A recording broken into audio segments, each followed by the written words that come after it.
Alrighty then, welcome everybody to Talking Philly Sports with Matty B here on the Edge of Philly Sports Network with your boy Matt Benarchik. It is Tuesday, September 27th, 2022. You're watching EOP. It's 9 o'clock. It's Tuesday. That must mean you're with me, and it is a pleasure and an honor for me to be with you always, always and forever, as the song they say. So I am feeling great, feeling energized, feeling alive tonight. And, we got a 3-0 football team here in Philadelphia. And, it's interesting. It's very interesting because I've had to kind of fight for my Eagle fandom over the last few days. And I'm okay with that.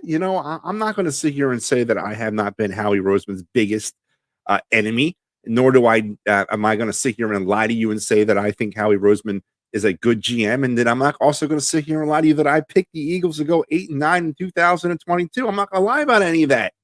And that they're 3-0. I'm also not going to lie and say that I'm not really happy that they are 3-0 because I am. Am I a believer of the Philadelphia Eagles in 2022? Not yet. Nope, not yet. Sorry. Not going to come off that hill yet, quite yet, not yet. No. 3-0 is way too early for me to be kind of setting sail on Super Bowl waters, to full speed ahead. It's too soon for me. But the 3-0, the 3 games, the 3 wins, to include Sunday's 24-8 dismantling of the hapless Washington Commanders and their hapless quarterback Carson Wentz, is definitely a good sign. And I'm not negative about that. I'm happy that they're 3-0. I'm happy that they're handling their business, and I'm happy that the moves that are so far are working out. But it's 3-0. We're in September still. Last time I checked, the Super Bowl's in February after about 17 regular season games and about 2 or 3 playoff games. So I'm not quite buying yet. But it's great football to watch. And the way this team is playing, Sunday was another example of it. An aggressive, opportunistic defense that was just flying around the field, sacking that baboon, Carson Wentz 9 times. 9 friggin' times for like 60 yards. They forced another turnover. Carson Wentz fumbled. What a shock. But they forced another turnover. And they're doing it emphatically on the defensive side of the ball. And I'm not going to sit here and say that I'm not happy about that. I'm very happy about that. But I'm also not going to walk back anything that I've ever said about Howie Roseman, nor am I going to walk back anything about what I've said about this team in 2022. The proof is in the pudding, and the pudding ain't made yet. All right? So 3-0 is a great start. There are some things to be concerned about. There are always some things to be concerned about, I guess. The fact that for the second straight week, the Philadelphia Eagles failed to score any points in the second half. Is anybody addressing that? I hear a lot of people shoo-shooing that, saying that's no big deal. The hell it ain't. It's a huge deal. Jalen Hurts, the play of Jalen Hurts over the first 3 games, especially over these last 2 games, has been spectacular. He's playing like a top 5 NFL quarterback. Hell, he's playing like a top 3 NFL quarterback. His wide receiver targets are in full display for everyone to see. A.J. Brown, Devontae Smith, who went off on Sunday and gave me 30 fantasy points. Full display. So far, early returns are very, very promising. Eagles are 3-0. First place all alone in the NFC East as the Giants fell on Monday night to the Cowboys.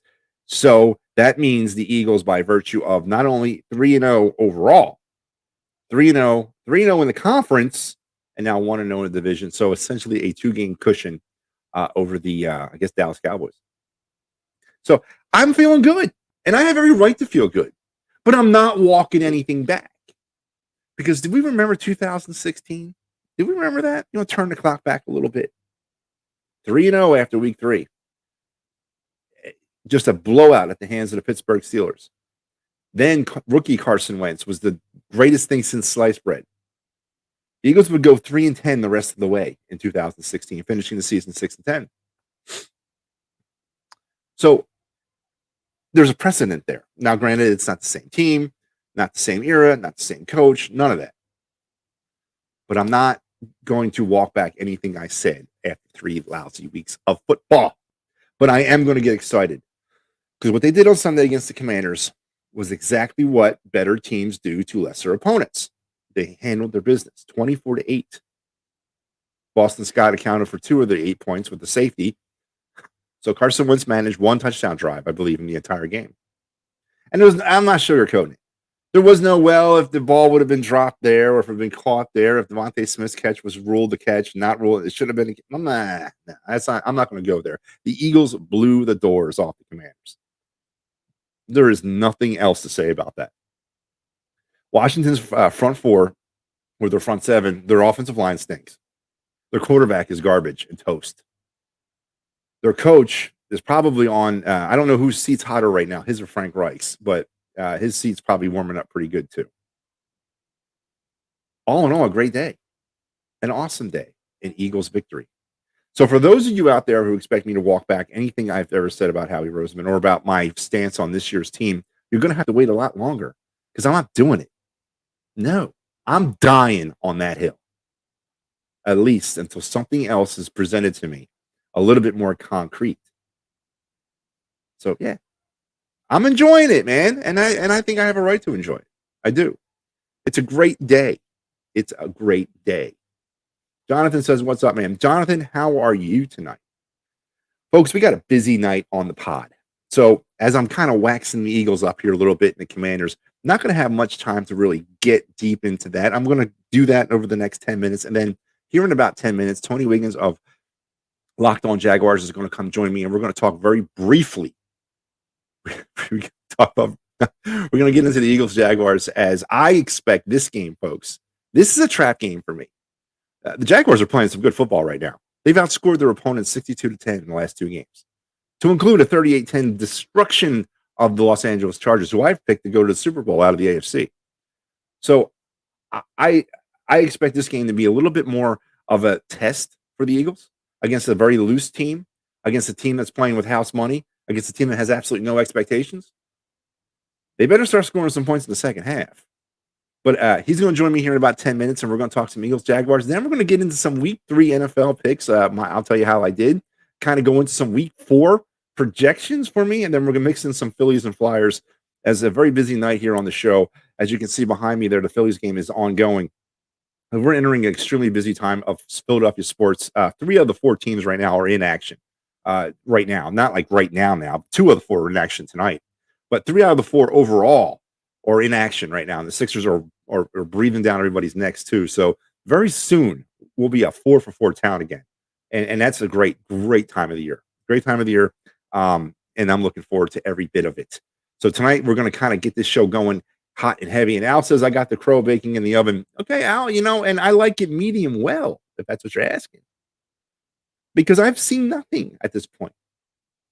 I've seen good early returns. Now, I picked the Eagles to go 8-9, right? And I've, laid out every game. I'm only 1 game off my actual prediction pace. I had the Eagles at this point in the season 1-2. So I'm, there's a pathway to 8-9 still, but there's also a pathway to 13-4, and I hope they take that path other than the 8-9 path. And you better serve that crow with the Vince Lombardi Trophy next to it, Al, because that's what's going to take for a potential back off of my statement. That's what it's going to take, man. I want to see a Super Bowl. Then maybe I back up, but until then, it's still a work in progress. Yet it is a very good work in progress. As for Sunday. As for the 1,200 plus Eagle fans that descended upon FedEx Field down there in Landover, Maryland. Listen, I've been watching football for a lot of years, and I've been following the Eagles for almost 50 years, right? I can never figure out. I always, for some reason, forget where the Reds see where the Commanders play. Is it Maryland? Is it Virginia? I always get it. I'm like, okay, it's Maryland. And then 10 minutes later, I'm like, it's Virginia. I always forget. But it's in Maryland, and 1,200 Eagle fans descended upon FedEx Field on Sunday, and what they watched was an amazing game by the Philadelphia Eagles. And I believe by midway and third quarter time frame, it was pretty much all Eagle fans left in the stands. So way to rep the Eagle Nation down there in Maryland yesterday. Outstanding work for you guys. You made me proud as I was back here in Delaware Valley, kind of rooting you on. Hey, that crew will be worth it if they rank and run. Absolutely. Yes, it is in Maryland, but it doesn't matter, Al. I'll forget in 10 minutes and I'll be like, it's Virginia. I just, for some odd reason, I can never pinpoint it. It's always in Virginia or Maryland for me. Wentz is terrible under pressure. Robert, Wentz is terrible. Terrible. I mean, terrible. Before the knee injury, he had at least a little bit of a mobile chance, right? He was able to break the pocket every now and again and kind of extend plays and maybe not necessarily run for 50 yards, but at least extend the play. He can't even do that anymore. He is one-dimensional, and that's awful. Absolutely awful. My prediction is Carson Wentz will not be a starting quarterback in the NFL in 2024 or 2023. I was on the original prediction of 2024, but I'm going to up the ante here. I say Wentz is out of the league, or not out of the league, but backing somebody up in 2023. And knowing his ego, he will not allow himself to be a backup, so he could potentially be out of the league next season. So, and a few screwy Dallas fans. Yeah. I think he's talking about somebody I know. So, no, Sundays was a great win. Devontae Smith, I mentioned it, 159 yards receiving, 30 points in fantasy football.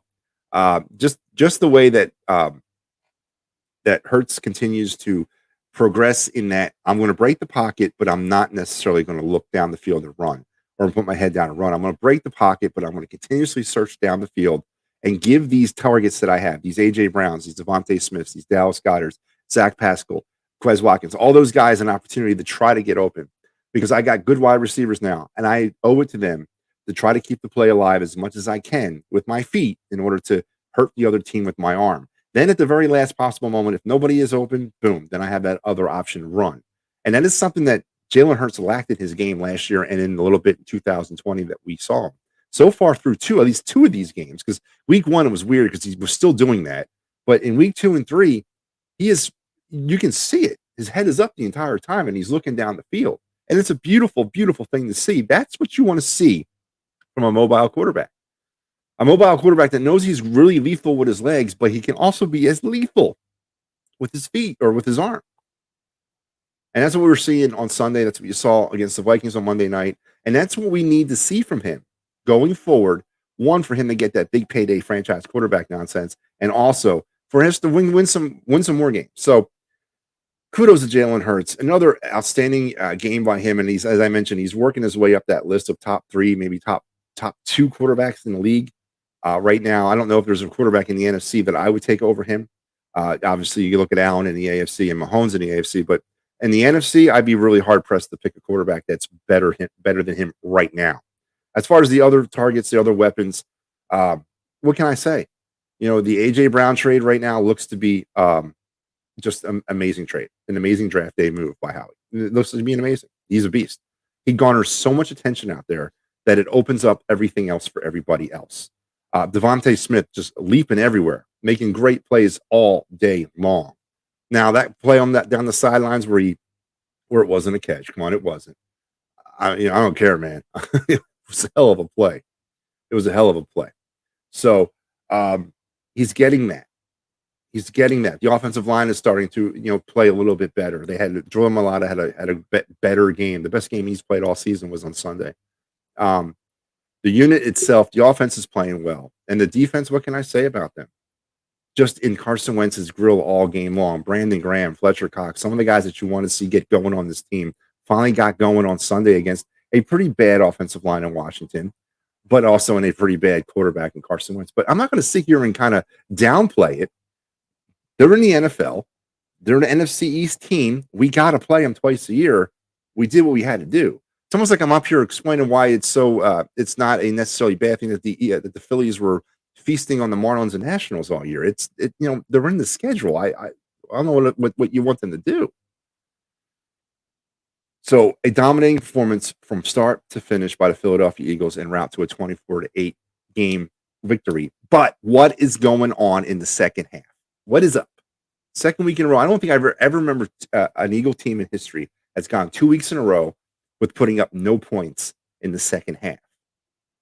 What's going on? I would say this game is a little bit more understandable than the Minnesota game because this game was over at the first half. It was over, man. It was over. There was nothing coming on. The Commanders were done. So maybe it was more of a scheme thing to kind of just ball control in the second half, just kind of kill clock. I don't know. They moved the ball. They weren't really going downfield that much. They were still going downfield. But what is going on with the second halves? And if that's the recipe we're going to play with for the rest of the season, it's not going to work for us, man. We need to score points in the second half. We need to. We're not going to be able to live like this. So if there's anything to kind of take from this game in a negative way, it's got to be that second half. I just can't see that. I can't. And I'm not going to shoo it because it's a legitimate thing.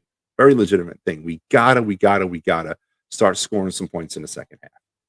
Because it ain't gonna work. It ain't gonna work. Robert says Tim Tebow 2.0 and give you 3.0, man. That's how bad he is. No Dallas fans at Sunday's games.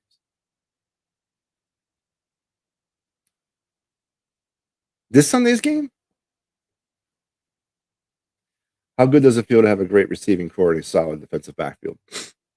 Feels pretty good, Robert. It does. It feels very good. This is the best wide receiver core. I think I was on the one of the maybe in the post game show on EOP and the Paint of Lines thing, and it was brought to my attention that this has definitely probably been. I don't really know in history of the Eagle teams that I grew up watching and all throughout my life that they've had this right now, the duo of wide receiver threats. So we've always had one. We had the Mike Quiggs or the Carmichaels or the TOs, but we've never had two. And right now we have two. We have two legit Pro Bowlers. It's legit. So you're right, Robert. I do not know. It does feel great. It feels great to have a solid receiving core. The defensive backfield, Bradbury has come on and been an outstanding addition. Yeah, he got beat a couple times, but Wentz wasn't able to take advantage of that. Big play Slay. Not a big guy on him. I've never really been a big fan of his, but he's having a great season. And what they're doing is they are allowing the front four to kind of figure themselves out, and it's working out well to them. So I agree with you, Robert. It has been a outstanding combination of both wide receivers and defensive backfield strengths that we've been able to kind of feast upon for the first 4 weeks or 3 weeks of the season. But now let's turn the page because I can see him waiting down there in the waiting room, and we bring him on. Tony Wiggins. Tony, how you doing tonight, man? Welcome to the pod, or welcome to the show. It's an honor for you to take some time and talk to me. You're with the Locked On Jags pod, or Locked On Jags. Welcome. Thank you for joining me tonight, man. Glad to be here. I always got to tell people I have to, for branding purposes, say Locked On Jaguars. I got to say the whole thing because there might be people out there with a fake page. We want to make sure we get it. We got to get it right. My friend, I absolutely correct, and I'm sorry, but no, you good. No, you good, bro. You ain't made no mistakes. People do it all the time. I'm just jealous because this is one of the games I was going to actually travel and get credential for. I wanted to go to Reading Market and get some of those Amish wings, and I wanted to go back to Xfinity Live and party with those people. I came up for the Army Navy game a few years back, maybe 4 or 5 years ago. And I think I gained 20 pounds, man. So I'm jealous. I wish I was back there again right now. Well, it's obviously the door's always open for you. You're welcome in the city of Philadelphia anytime, my friend. Let's kind of get to this thing right off the bat. But before we get to focus on the Eagle-Jags game on Sunday, let's kind of backtrack a little bit. Last season, and I'm going back that far. I'm going back to last season. And not being a Jaguar fan, obviously, we're watching everything from the outside. How bad was Urban Meyer and the Jacksonville Jaguars last year? How bad was that situation? Let me give you an illustration real quick. A big dumpster in like a real bad part of town, right? when they dump it out, and that juice starts dripping out, but then they flip it back over, and some of the juice is still in there, and you're nosy enough to go see what that juice looks like. That's how bad it was. Wow. That's straight up garbage truck juice, man. I'm telling you, it was horrible. And the thing is, it was bad because of so many big promises, and it was bad because a lot of people, including me, thought that there was a chance that he could be Jimmy Johnson. And what I mean by that is, I talked to Dave Campo, the former head coach of the Cowboys, often. He's here. He lives in Jacksonville. And he told me, I said, was it true when Jimmy said back in the day that he wasn't nowhere near the best football coach, but he was the best motivator and he was the best talent evaluator? He said, absolutely. He says, Norv Turner and Butch Davis and Dave Wannstedt and even me, we were the best coaches. Jimmy was a motivator and he was a talent evaluator. Where Urban was terrible was he motivated by fear only. And where he was also bad was he wasn't a good judge of talent, believe it or not, man. He had no clue. He benched James Robinson. I mean, he had no clue. and he was not a good judge of NFL talent. And it did him in. And once you get a guy that's an egomaniac like that, once the wool comes off and the guys around you don't believe you and they're like, you're a fraud. That's when he really started to, I think he had to act out. He really started acting out then. And you saw I call him King Joffrey. You saw the King Joffrey come out in him like, I'll just take my axe and do. No, it doesn't work like that in the NFL, man. You can't get away with that with grown men. No, and that's probably why he was so successful in college, because you can get away with that in a program like Ohio State. So let's kind of fast forward. You guys went ahead and you pulled somebody from our past, Yes. Super Bowl winning coach, an icon in this town who will never buy a meal or a drink as long as he steps foot in the city of Philadelphia, and that is Doug Peterson. What was the initial reaction of Dougie P coming to Jacksonville? I know there was a lot of mystery, and there's a lot of mystery up here still remaining around why he was fired or quit or all that went down. Was it Howie? Was it Jeffrey? Was it Doug? Want more control? What was that? We don't really know. But what was the reaction in Jacksonville when Doug Peterson was introduced as the new head coach? It's funny I mentioned Jimmy Johnson. This is the only time I've ever seen a coach win the Super Bowl and get jettisoned off other than Jimmy Johnson. And it probably, like you brought the question up, was it this guy? Was it that guy? There's no reason to ever fire a guy like that, for one. But you guys look like you've done okay. Sometimes you can, land on your feet a little bit. And so when he got hired, the people here were split. And the reason why people here were split, it had nothing to do with him. It had everything to do with Trent Baalke. And folks didn't want Trent Baalke to be here for the new GM because they thought, they keep thinking back to Harbaugh in San Francisco back in the 14, 15, and 16 years. And how could they thought that Jim Harbaugh, the situation there was just like Doug Peterson. Like, how could you let him go out of the organization because he can't get along with the general manager? So folks felt like whoever it was going to be, Baalke had to be gone. But because he wasn't, that was the sticking point and the problem. The other part of it is Byron Leftwich was this close, according to a lot of people, to being the coach. He played here and he won a Super Bowl with Brady and had gotten co-signed by a lot of people. So folks had been led to believe that Byron Leftwich was going to get the job. And then with the Baalke factor hanging in there, which folks didn't think it mattered who they hired. And then with Peterson, we almost forgot in the middle of all of that he was a Super Bowl winning coach. And I reminded people every chance that I got, because Nick Foles left Philly to come here and get $88 million, and the fans wanted to run him out of here, and they did after one season. I said, remember this. He won a Super Bowl with the dude that you can't stand, who stole money here in Jacksonville, and he beat Brady and Belichick. Give him the benefit of the doubt, and hopefully his voice will be the bigger one. Now, there was talk that Shad Khan was going to hire a senior vice president of football operations. Shad, after 3 weeks of Doug Peterson, said, we don't need it. We don't need anybody else in the building because I've watched and witnessed his hand on the building. And he was right about that. And we're glad, because we actually believe that Doug Peterson has the biggest voice in that building. And that was very, very important to the members of the Jacksonville fan base. Yeah, and that seems to be the problem here in Philadelphia. I am up here in Philadelphia. I'm not really I'm kind of ostracized by Eagles Nation because I am extremely I do not like Howie Roseman. I do not like what he's brought here. Yes, okay, I got it, Super Bowl, but let's face it, he kind of fell ass backwards, in my opinion, to that with the free agent moves that he made. He's not drafted well in the entire time he's been here. And to me, I think there's more going on behind the scenes in Philadelphia with Howie and with the control that he may or may not have over that coaching staff. I just don't like that, and I think it just gives the wrong vibe out. And I was really, when Doug left, it was a bad 2020 was a horrible season. It was god awful. And but that wasn't the team. Doug Peterson didn't put that team on the field. It was Howie that put that team on the field. And Doug, I thought, did a great job with trying to keep it together. It was just a bad team.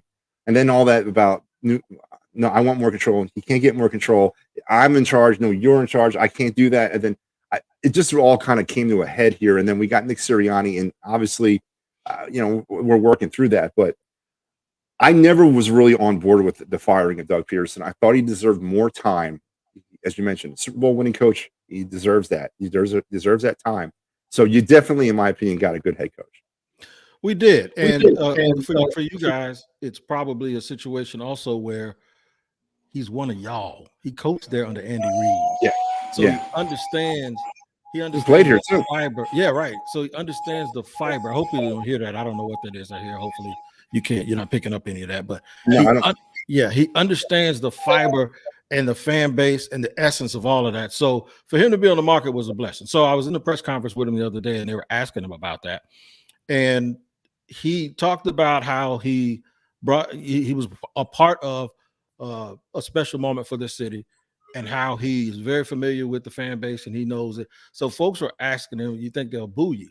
Because they said they booed Santa Claus, and then I mentioned that they booed. Oh man, they booed, and I grew up in the DMV. I rooted for the Washington team my whole life, so I know about the Boo Birds. Okay, I know about Veterans Stadium, and I know they booed Kobe and they booed Beyonce. And Kobe's from Philly, and Beyonce doesn't get booed by anybody. So I'm like, they'll boo their own mama up there. And, I get it. I feel it. Philly fan came down here to the Super Bowl in 2004, and they had a blast, and they were fun to be a part of. But I did tell somebody this, and I said this on my podcast that will come out tomorrow. I said, he might be the first person to not get booed when he goes back to his old place, because those folks remember, man. They might boo him because it's Philly, but there are going to be a lot of people in there that will stand up and cheer for him. Now, I know they do it if Sirianni was struggling, but because the Eagles right now are number one in the Locked On NFL Power Rankings, fans have a tendency to, if things are going well, they're going to go with their team, and they'll be like, "Hey, Doug, how you doing? We're going to beat you down, and we'll buy you a cheesesteak at the end of the day." You know what I'm saying? Oh no, I know what you're saying, but I know I can speak from the heart of the Eagle Nation that I would be very surprised if there's any booze going in Doug Peterson's direction. He doesn't deserve any. What he did was something that literally no other Eagle coach has ever done in history, to include his mentor, Andy Reid. So there's no reason to boo him, in my opinion. All right, let's kind of target now the game. This was a game that a lot of us here in Philadelphia circled on the schedule way back in May when it came out that, well, okay, this is going to be an easy win for us. We got the Jacksonville Jaguars. We got Doug Peterson. Maybe not the best situation for him to be in right now. You got a young, struggling quarterback in Trevor Lawrence. You got some good, young, raw talent on that team, but the team doesn't seem to have any kind of direction. Well, fast forward a couple months, couple weeks, you guys are coming off of what? A 62-10 beatdown of your last two opponents, that include the Indianapolis Colts and the Los Angeles Chargers. All of a sudden now, we're talking trap game up here in Philadelphia. How legit are these Jacksonville Jaguars right now? I'll tell you how legit they are. They lost to Washington week 1, and mainly the two people that folks talked about as the reasons they lost the game were Doug Peterson and Trevor Lawrence. And they're actually the two most important parts. Doug was super, super aggressive and probably let 6 or 7 points get away by going for 2 and not kicking field goals and trying to go for 4th downs and all of this stuff. And Trevor was just off early. He was off early against the Chargers as well. Really excited and just overthrowing. And then he gathered himself, and they actually took the lead at Washington. But in sports, sometimes you can take the lead. You can spend so much energy taking the lead that you don't have anything left in the tank. And that's what happened with Washington. So, the last 2 weeks, they've been great. And the turnaround is something that Eagle fans, and I love talking to intelligent fans because they understand football. So when you try to figure out if something is a fluke or if it's real, you look at what it is. And they have won by winning the line of scrimmage on offense, by running the football, by converting 3rd downs, by tackling well in open space in the last 2 weeks, by controlling the line of scrimmage on the defensive side of the ball. And they've won the turnover battle. They're number 1 in the NFL in turnover ratio. They've only committed 1 turnover all season. And they have multiple guys with 8 interceptions and sacks, and they're getting it from different people. So hardcore football fans, when they really look at, okay, what have they done for me to determine whether this is real or fake or not? All those things I just mentioned, that's old school stuff. That's Dick Vermeil, Joe Gibbs, that's Bill Parcells, running the football, blocking and tackling, and making sure you win the turnover battle and winning the time of possession. They had 38 minutes the other day to 21 on the road in LA. That's good old-fashioned tangible football. So it's easy to believe that they're really a real good team because they're doing all of the things that old school coaches really like. Now let's go back to the most important person on the football field at any given time. That's your quarterback, Trevor Lawrence. A lot are saying he's starting to play like that #1 overall draft pick. Is that the opinion shared down in Jacksonville, that he's Yeah. starting to actually live up to that bill right now? Yeah, what people have to understand too is last year was a wash because there was so much infighting with the coaches. It's also a little bit of a wash because he had surgery between the draft and also between the beginning of training camp on his shoulder. So he had a lot of catching up to do. And he had the least most talented team in the NFL at that time, at least offensively. What has happened this year, they really insulated him with quarterbacks and people that know offense. Of course, Doug Peterson, the head coach, and Press Taylor, who you are very familiar with, who understands, and Jim Bob Cooter, who has been around a lot, whether it was with the Saints or New Orleans. And then Mike McCoy, who's a former NFL head coach, is the position coach at quarterback. So they really insulated him with football stuff, and they haven't sugarcoated anything with him. They always say when he needs to improve and what he needs to improve on, and that he has to continue to work hard, as opposed to just putting them on billboards saying, we got Trevor, so y'all buy tickets, the type of thing that they did the year before. So it's almost like somebody who hits the lottery and then they blow their money on a lotto and they wear these little ugly shirts and they go all of these trips and have all of these women. That's kind of what they did last year. This year, somebody hit a lottery ticket with Trevor, and what they've done is they hired a financial advisor. They hired a lawyer. They said, I'm going to live on a structured income, and they sheltered their money. So you get this big, shiny thing, but then you're very judicious in the way that you handle it. And I think that bodes well for him long term. The other thing is Patrick Mahomes throwing the ball and flicking his wrist 60 yards and Justin Herbert making all of these circus catches. We've sort of changed what we think a franchise quarterback is. So when you look at Trevor, he has a really good arm. He doesn't do that kind of stuff, though. He's more Peyton Manning than he is Aaron Rodgers. And that's the generational part of him, is that there's no throw that he can't make, and that he's a winner, and he's 6'6", 230 pounds, and he can't be buckled mentally. And that's what really stands out, not the fact that he can throw a ball without looking and throw it in the other direction. So we've kind of changed, and Josh Allen is even a weirdo like that. And I say that in a good way. So we've started to change what we think a franchise quarterback is. Sometimes it's just the guy who's fundamentally correct. It's not necessarily the guy that can throw a strawberry through a locomotive. Very good point. But when you look at the Jacksonville Jaguar offensive approach and the way they're attacking the field right now, and the way they're using Trevor Lawrence, and then you take a look at John Gannon and what John Gannon has done over at least these last 2 weeks with the Eagles, because there was some questions coming into the season with the way we played against Detroit. But we sacked Carson Wentz 9 times. The week before that, we got to Kirk Cousins 4 times, and I think 7 pressures total for the game. Is there any concern, or what is the major concern on the O side of the ball for the Jacksonville Jaguars as far as defensive Eagle attack? Who or what scares you about that Eagles defensive attack in Jacksonville? Well, what scares me is that they're playing with a lot of confidence, and they're playing together, and they're very opportunistic when it comes to the other team making mistakes. Now, I know they played the night game, was it last Monday or the Monday before last? And they had a bunch of interceptions. They should have had double that amount. Yes, and they blew some opportunities. But their depth, their rotation, the fact that they're all on the same page. And I don't know where, I didn't see the tape from last week, but the Jaguars are okay if the pressure's coming from outside, because Cam Robinson and Jawan Taylor are playing really well. In fact, Jawan Taylor in the first 3 weeks has played like an all-pro. And he's sitting right next to an all-pro in Brandon Sheriff, who you guys know very well too, from the NFC East. If there's any vulnerability, it's the left guard position where Ben Bartch plays. And that's something that they're going to upgrade in the future. And they have a rookie center who's doing well, but he's still a rookie. He probably needs a little bit more strength. He's a very good technician in Luke Fortner, a third round pick out of Kentucky. If there's anything that you think might be an Achilles heel, it's a team that's able to get pressure up the middle and force Trevor off of his square. Preferably, if he's rolling to his right, he's fine. He likes to roll to his left, but a right-handed quarterback rolling to his left, and if you can get that secondary pressure from the second level, you can probably force him into a mistake like Washington did late in the game. Now, and that's kind of what we've been doing. We've feasted on that outside pressure, but this past Sunday, we finally were getting some of that push up front from the middle. Fletcher Cox, Brandon Graham had big days. Jordan Davis, our highly touted young man, rookie from Georgia, the run stopper, the mountain of a man, is starting to kind of get his feet underneath him a little bit. So it's kind of like they're becoming more of a dual threat, I guess, at the defensive attack position. which definitely bodes well for the Philadelphia Eagles. Now let's turn the ball around. Let's talk a little bit about Jalen Hurts and that vaunted Philadelphia Eagle offense.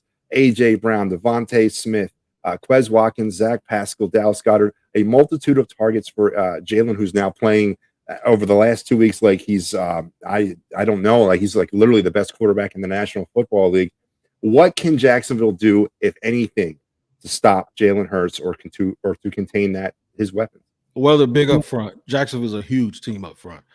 Their outside linebackers are Josh Allen's the smallest of the two, and he's 6'4", 265. Trevon Walker is 6'5", 272 pounds. That's a guy who's Myles Garrett size who runs a 4.5 flat. So long arms, strong, does a lot of things that just don't show up in the statistics. He plays with so much violence. What they can do is when they pass rush, make sure that they don't get beyond his armpits and give him lanes to run the football. That's the first thing they have to do. They also have to make sure they can stop the run in their base. They have been most successful, like most teams, when they get ahead of the sticks. When they get you in 2nd and long or 2nd and 7 and beyond, and they can get you to 3rd down and get to their best package, which is their sub package. That's where Trayvon Walker goes inside, and they come in with DeJuan Smoot, Arden Key, and Josh Allen. You have 4 pass rushers, and they do all of these twists, and then you have 8 people covering in the back with 2 linebackers and 6 DBs.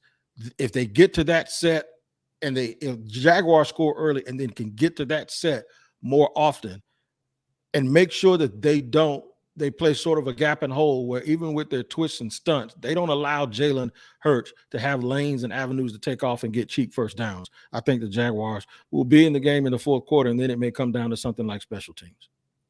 All right, Tony, let's get into some meat and bones here. Are you prepared to give me a prediction and a score? You wanna go that way right now with me, or you want to wait till later in the week to hold off on that? It's okay if you want to wait. I'll do it right now. I'm picking Jaguars to win 24-16. Ooh, and give me your MVP of the game. The MVP of the game will be James Robinson. I think they're going to try to establish the run to keep Philly off balance and allow them to hit some screen plays to both James Robinson. You know, Andy Reid and Doug Peterson, they love them some screens. So yes, they do. I said in training camp that Travis Etienne reminds me a little bit of Bryant Westbrook. And that's the kind of player that he is. And when I said it, Press Taylor kind of smiled and he goes, well, I wasn't there when he was there, but it almost like he looked at me and said, I've heard that before. So he may have heard it from Doug. I don't know. But James Robinson, they're the yin and the yang. They sort of remind you a little bit of the early years with Alvin Kamara and Mark Ingram, where you got one guy doing one thing and then you get another guy doing something else. So they've been very, very good. The Jaguars need to control the ball, and they need to keep the Eagles' pass rush honest. And one way to do that is to establish the run, and then maybe if the Eagles get caught bringing more pressure, let that pressure come in and dump those screens off and try to put them on skates. 2 more questions, and I'm going to let you go. First question, Christian Kirk. Came down to Jacksonville with that big contract. Was a decent player for Arizona, but he's gone off of these last few weeks or so far this season. He's a huge fantasy guy for a lot of people right now. Where is the resurgence from Christian Kirk coming from? Is this a product of his new environment or a product of his quarterback? Well, both. And, there is no DeAndre Hopkins and A.J. Green, so now you're the focal point. He had 983 yards receiving last year with about 80 catches, right? 70-some-odd catches. That's like one catch, one really good crossing route from being 1,000 yards. And no one, if he'd have gotten 1,000 yards, would have been saying he wasn't worth the money. By the way, it's a 4-year, $72 million deal. It's really a 2-year, $36 million deal is what it is. Okay. It's funny money. But the money up front. Right. But the thing about him in his role, I go back to the Super Bowl.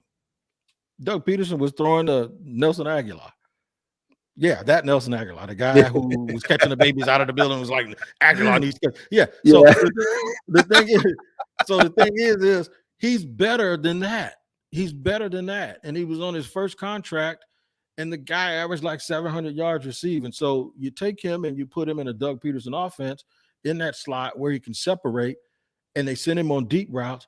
He's a very, very good player. Somebody mentioned it the other day. He's not Tyreek Hill, but he's that type of guy. If you're going to go to the library and look up wide receivers and what section the book is going to be, he's going to be that. He's going to be Tyreek Hill, Steve Smith, because he's 5'11".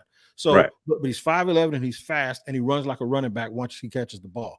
The shock to me has been Zay Jones. I saw it in training camp, and Zay Jones had a bust-out game the other day. Now, I say bust-out. He had 10 catches for 75 yards, 1 touchdown. But what he was doing was on 3rd and 3 and 3rd and 4, he was lined up in the slot. He'd take a jab step. They do a quick out. Boom. He'd run and get 5 yards, and he kept converting first down. So he has been better than I expected, and the duo of them have been really, really good. And, of course, Evan Ingram had a bust-out game the other day as well. So they got a nice little mix of parts. Kind of reminds me of the Philly team, man, with two or three running backs and a bunch of receivers. You don't know if it's going to be Alshon Jeffrey. You don't know if it's going to be Nelson Aguilar. They don't have a Zach Ertz, but they still use Evan Ingram in some of those formations. So Doug Peterson is a whiz at play calling. So I did ask him this the other day. It's more than just play calling. It's what you work on during the week, correct? He said, yeah, because the plays don't work if I don't have confidence in them to run them. And they work really, really hard during the week to make sure that they not only understand assignments, but they understand concepts, football concepts of what they're trying to accomplish. And that gives them the confidence to call those plays freely. And that's all. And that's what you got to have. And my final question, Tony, and I'll let you go. And I want to thank you once again very much for coming on and spending some time with me. I'll never forget that. With the struggles of the Colts, the struggles of the Titans so far this early part of the season, is the expectations shifted for the Jacksonville Jaguars in the AFC South? Is there renewed expectations of potential return to the playoffs or maybe even a division championship? They've lost for so long here. They had one winning season in maybe the last 12 or 13. It's going to take a little bit more to convince the fans, but still it goes back to the manner in which they're winning the games. They're winning the games, it's not fluky. They're winning again, not just big plays here and goofy stuff. They're winning it by blocking and tackling people to death. And with a quarterback that's not making mistakes, and he's making critical completions on 3rd down. So that makes people start to believe a little bit more. Like we didn't believe in the Dolphins because they scored 28 points in 3 minutes and 6 seconds 2 weeks ago, right? We didn't believe them until they went in a phone booth and bust buffalo in their mouth, and now everybody goes, oh, they're for real.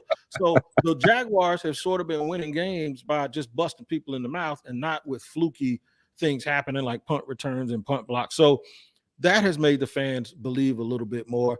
But the other thing that made people believe, I picked them to win the division in preseason. Everybody thought I was doing crack. So the thing is when you have the combination of coach and quarterback, like they have in Kansas City, like they had last year in Los Angeles with the Rams, like Pittsburgh had for a number of years with Ben and Mike Tomlin, like Belichick, of course, and Brady, like Peyton Manning and Dungy, like Russell Wilson and Pete Carroll. When you get that combination right, that's a very, very hard thing for other teams to overcome. So when you look around the division, everybody respects Mike Vrabel. People respect the Lombardi Trophy of Doug Peterson more. Therefore, and he did it in Philly, which is it's like being a closer for the Yankees. It's like the pressure of the organization. So now you get the quarterback coach combo that's the best in the division. And then when you look at them individually, they have the best quarterback in the division and they have the best coach in the division. And you add them together, now they're a deadly combination. I think they're going to win the division because I believe Tennessee's window has shut down a little bit. Houston is still rebuilding, and they whip the Colts just about every time they play them. So I really do think they have a chance to probably even sweep the division. And that would be something for the Jacksonville Jaguars, as you mentioned, a very mightily struggling organization since what was the quarterback way back in the day? Like 2017, they almost went to the AFC Championship, but they did it with defense. And they had Blake Bortles, and there was just a limit as to what they could do. The best quarterback they've ever had, David Garrard made a run. They had Mark Brunell. Yeah, it's crazy. I'm naming their former players that are now coaches in the NFL. So the thing is that Byron Leftwich and Mark Brunell are coaching in the NFL.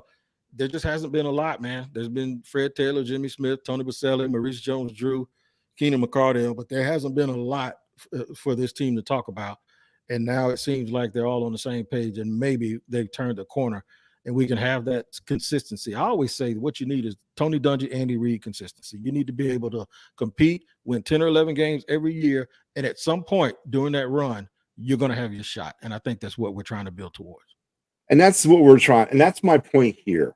Tony, you have no idea the pressure I'm under from the Eagle fan base because I'm not drinking the Kool-Aid this year because I've seen too much over the last couple. I've seen too much since the Super Bowl that have not made me excited.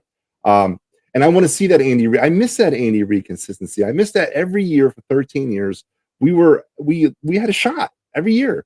Now we go through this mini tear down and rebuild every season. We tear it down, bring in 17 new guys, go and try it. Next season, we tear it down, bring in 15 new guys, and go and try it again.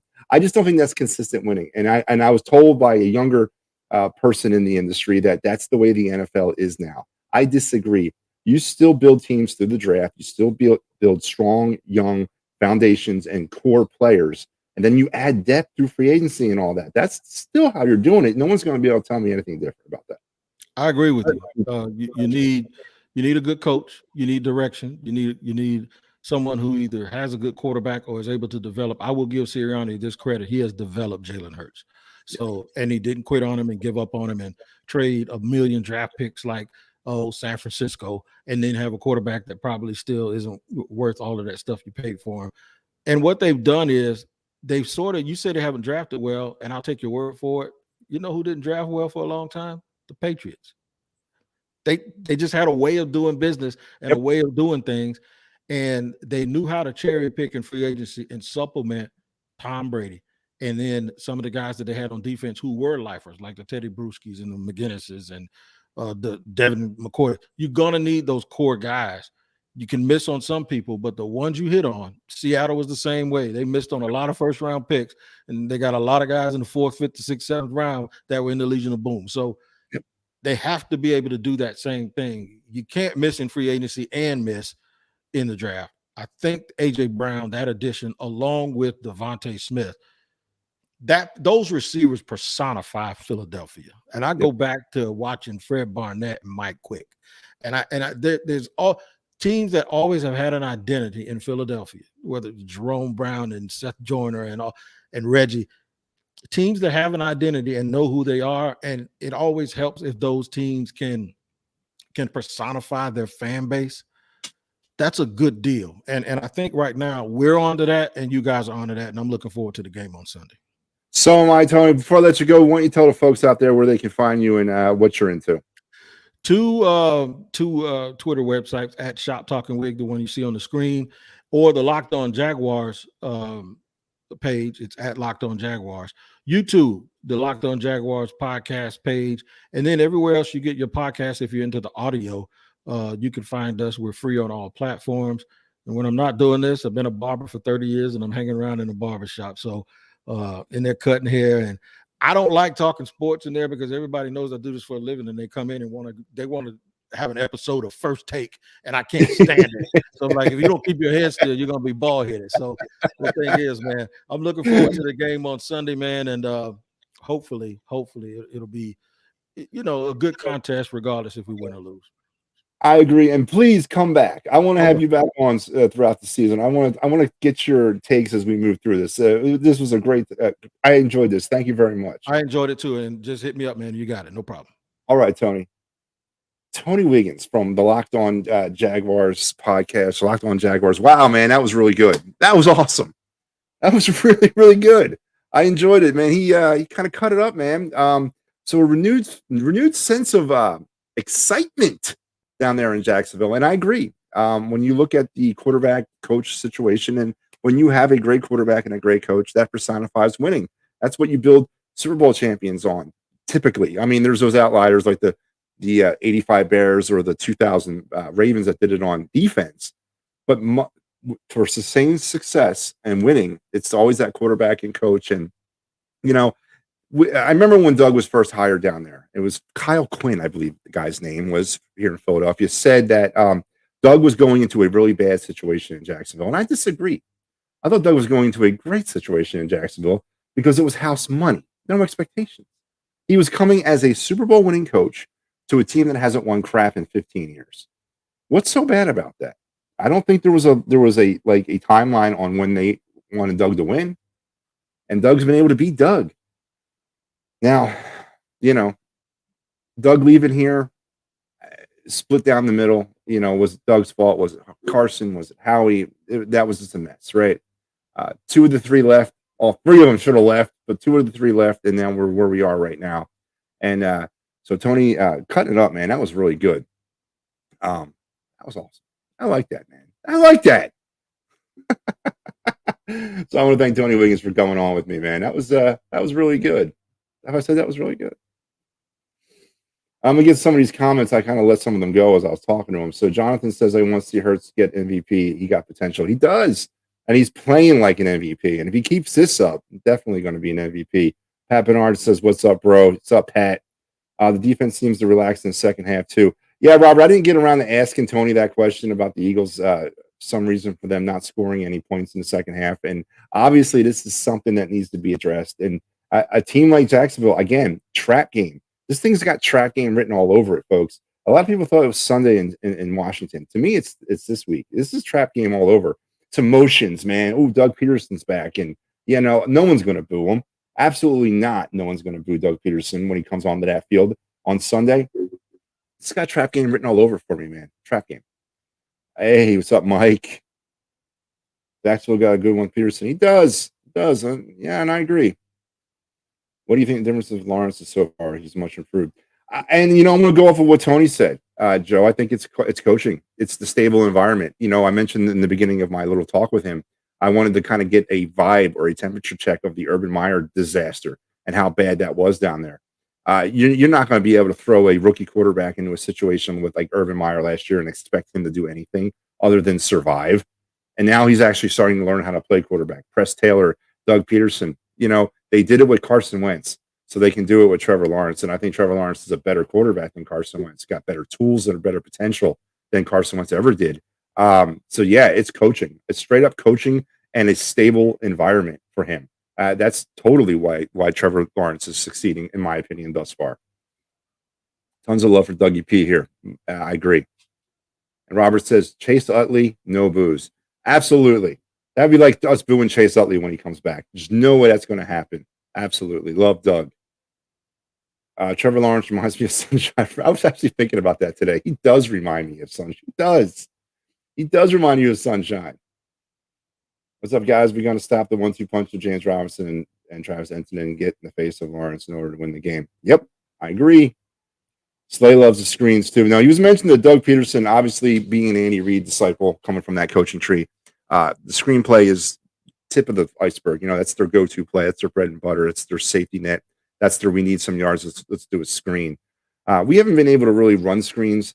I don't think we really run the traditional screen anymore with Nick Sirianni. We run that garbage bubble screen play that always goes for about -3 yards every time. So the Eagles definitely had to be weary of the screen. And could they be susceptible to the screen?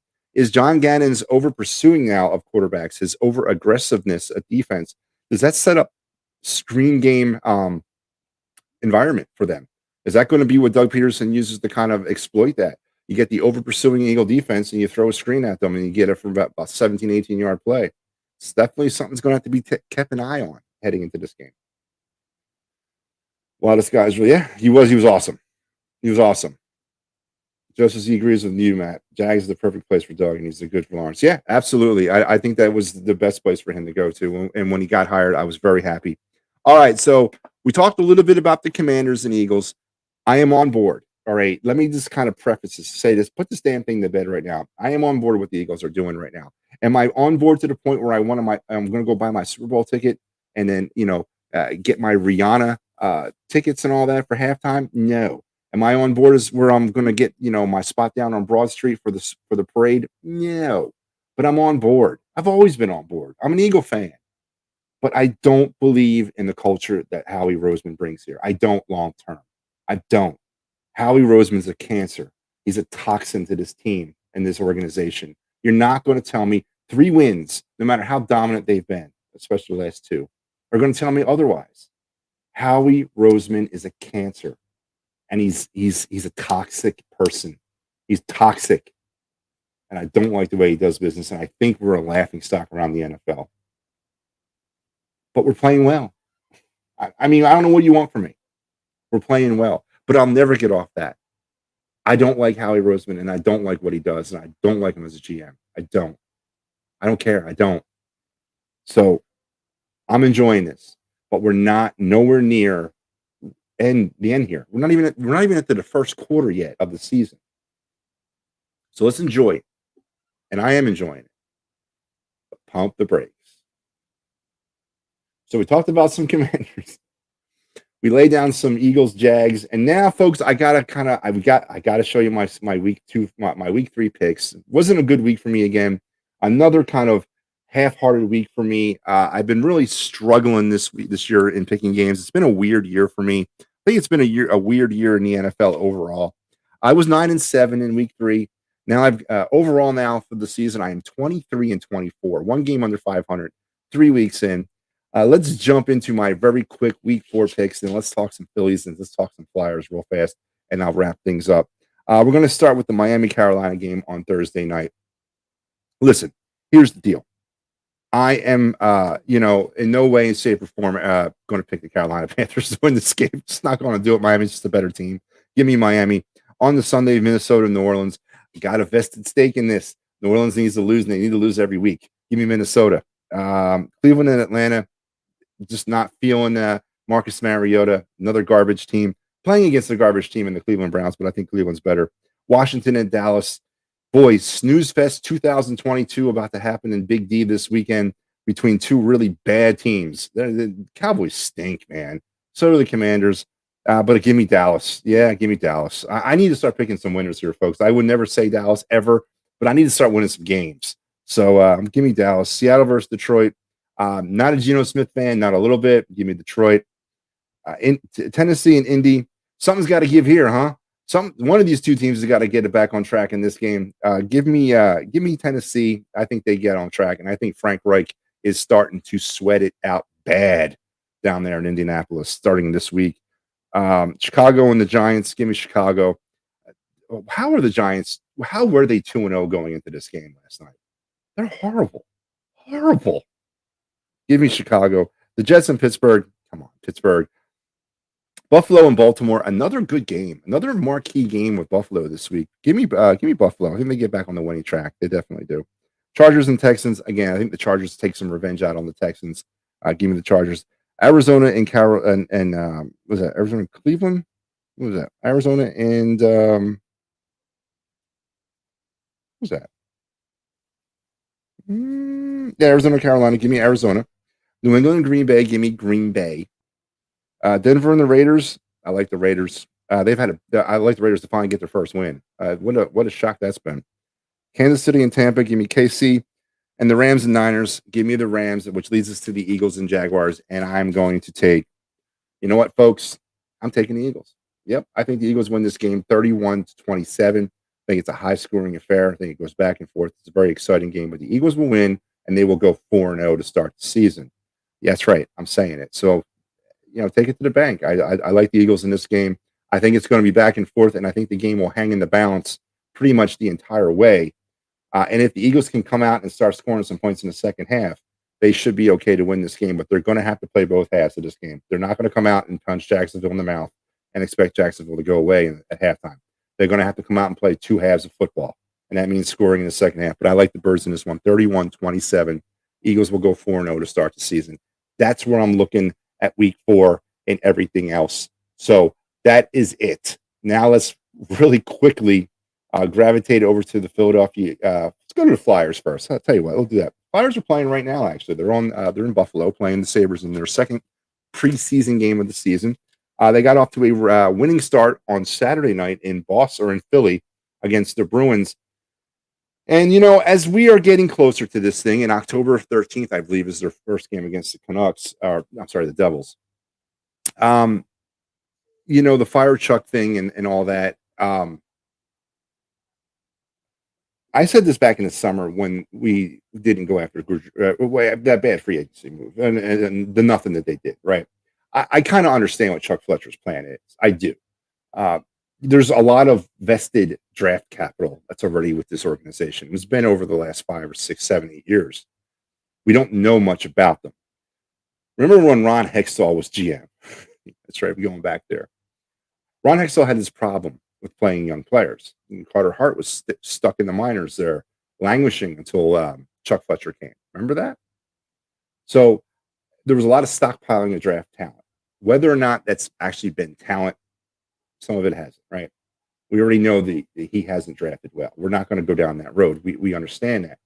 But here we are in 2022, and there's players out there like the Bobby Brinks of the world who's hurt, Cam Yorks of the world, the Igor Zamulas of the world, the Tanner Lazinskis of the world, the Isaac Ratcliffes of the world, the the list goes on and on and on and on, that we don't really know yet about what kind of ceiling these guys have, because they've been languishing down in the American League or in the East Coast Hockey League or in junior hockey for years, for whatever reason. Now, there was maybe a different mantra here with AV. They thought they were a win now team with the veteran core, but we found out they're not. So what else is Chuck Fletcher supposed to do? And I'm not backing off Chuck Fletcher, and I'm not giving him a pass for really kind of just not being the GM we all expected him to be, and really not, in my estimation, giving us a fighter's chance here. But we don't know what these young players can do right now. We got to find out. So it's been very well publicized that Tortorella is going to be playing at least maybe 15 of these younger players are going to make the roster. Why not? They have to. We got to know. We really can't go forward right now when we don't have an identity. We don't have an identity as a team because we don't know what players we have. Now, whether that's because AV was resistant to bringing up these young guys, or we were thinking we could win with the veteran core that we had here and we were letting these young kids just develop over time, I don't know. But somewhere along the line, we dropped the ball on player development at the lower level. And I don't necessarily mean that through what they got at the lower levels, but I mean, they never got the experience, the exposure of the NHL for whatever reason. Now it's time to give to them, for good or for bad, or for up or for down, or for indifference. And I don't know what else he can do. So he's doing the right thing. It's just been packaged and advertised all wrong. So am I excited about the season? No, I'm not. Do I think they're going to be a competitive team, or more competitive than they were last year? I do. Does that mean, do I think they're going to win more games? I do not. Do I think they're going to be in the running for the Connor Bednar's services at come the end of the season? I hope they are, because he's generational. And he could turn this thing all around in one season. And then we get James Van Riemsdyk's money coming off the books. Haven't signed Travis Sanheim long-term yet. His money could potentially come off the books this summer.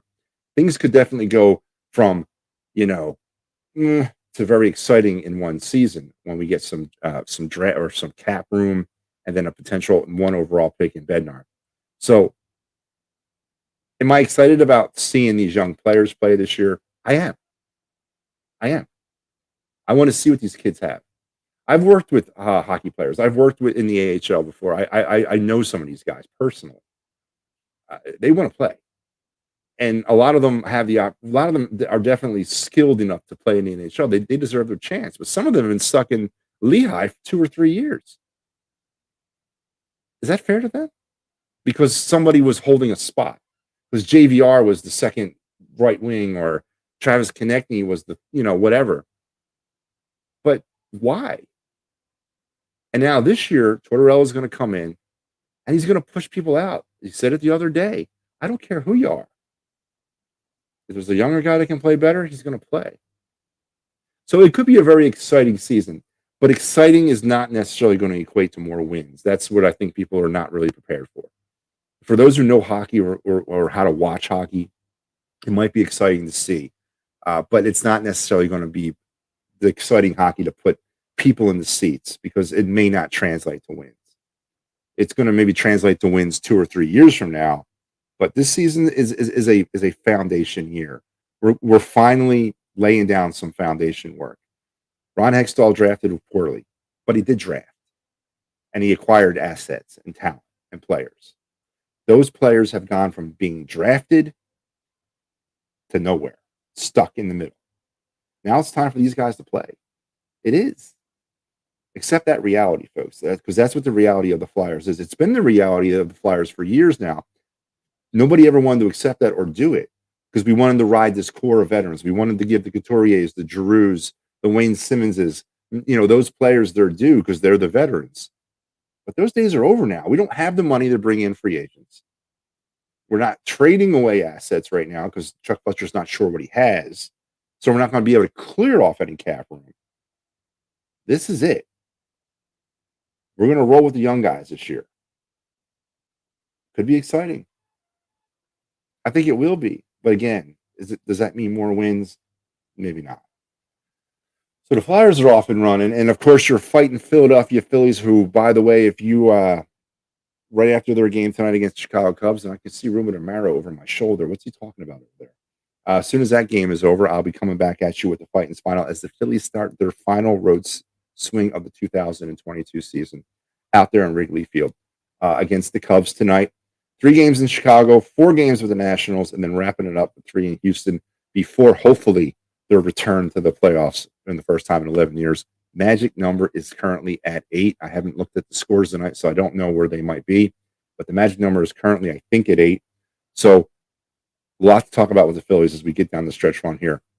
And don't forget, after this show or after the game tonight, please come on back for the Fight and Final. So let's get through some more of these comments. Robert says, okay, tell the Philadelphia police to cancel their order. Yes, definitely tell them to cancel their order. I don't think they need it. Who do you think we have to contain in order to win? Who do you think we have to contain in order to win in Jacksonville? Trevor Lawrence, who's we have to contain, Sean. This is really the first quarterback we've played this year, honestly, that has kind of all the gifts going at one time. He's not like a mobile quarterback, but he's more mobile than Carson Wentz, more mobile than Jared Goff, and more mobile than Kirk Cousins. And he's got probably the strongest of the arms of all 3 of them. So think about that. This might be the best quarterback we've had to face all season based on who we've played against so far. Everyone's kind of shoo-shooing this as, oh, it's Trevor Lawrence. We don't watch Trevor Lawrence. How can we make an assessment like that? And they just ran over the Chargers 38-10. Keep an eye on Trevor Lawrence. He's the guy you got to contain.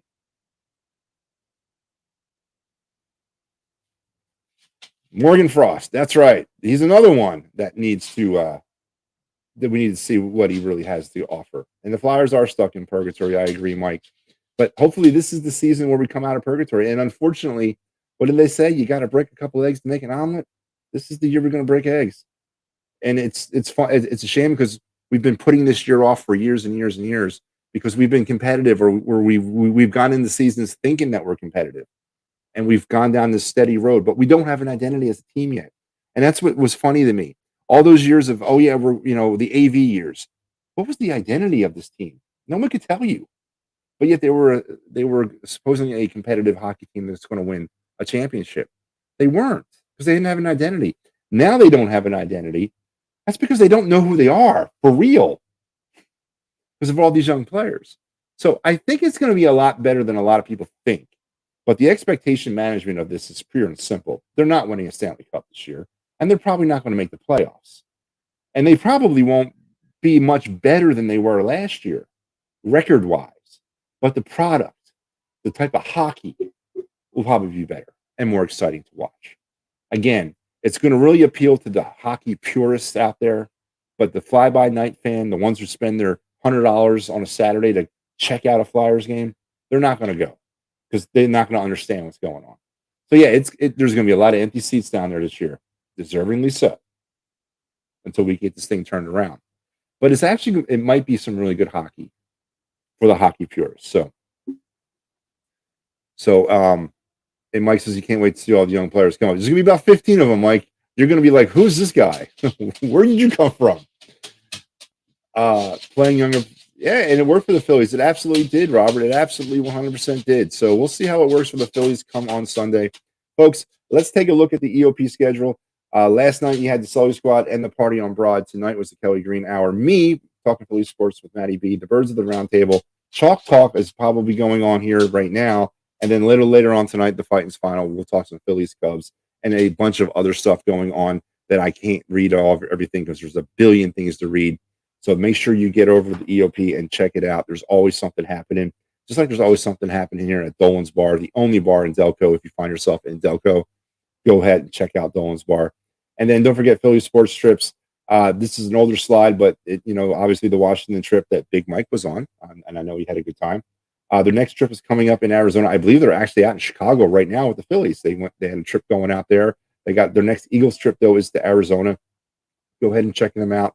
Find out everything they have to offer. And then don't forget the tailgate. This is an old tailgate thing, but they have a tailgate for every home game at the Gatehouse. Go ahead and go over there. Go over to phillysportstrips.com. Get your tailgate ticket. You can park over there. It's at the Navy Yard, and you can walk to the link. You can leave your car there and walk to the link. So that in itself is worth the damn price of admission, if you ask me. So go ahead and check them out. And then check us out, man. Look at this. EOP Game Day Live between EOP and the Painted Lions at the South House down there in South 13th Street in Philly, in South Philly. This Sunday, we will be doing we're doing pre and post game, pre-halftime, pre-game and post game, and I believe we're doing halftime as well. Live on location. Check out some of the guys. I will not be there. I can't make it, but everybody else, I know Big Al's going, Mike's going to be there. I believe Dives from Painted Lions is going to make the trip down. So go ahead and check us out live. We're going to be doing a few of these this year, but this is our first one at the South House on South 13th Street. Go ahead and check us out this Sunday. Spend the afternoon watching some football with us. And then don't forget this man right here. Workman's Comp, Motor Vehicle Accident, Personal Injury, or Criminal Law. Dave Cherry, Esquire, 610-565-0300. Give him a call and tell him that EOP and Matty B sent you. And one last thing, that's me. That's right. There's the Talking Philly Sports with Matty B podcast. Long before I was an EOP sensation and this internet sex symbol that I am today, I hosted my own little podcast, and I still do host that. It is available anywhere you can find your podcast. We drop about 3 a week, so be on the lookout for them as they are coming fast and are furious. And folks, guess what, man? That is going to do it for me tonight. I want to thank Tony Wiggins from Locked On Jaguars, who spent a lot of great time talking with me. I want to thank everybody who participated in that, dropping in some comments along the way. Thank you, Robert. Keep it up. I am just a spoke in the wheel of EOP, folks, as we are getting bigger, better, and brighter every day. So make sure you're stopping by and checking out what EOP has to offer. And if anybody out there thinks that they have what it takes to be the next Matty B, reach out to us. That's where I came from. I came from nowhere. All right. I just reached out to Big Al and said, you know what? You can't live without me. And here I am. So that's all it takes. So until we talk again, folks, what did they say? What is it that they say? Oh, that's right. That is the news. And I am out of here.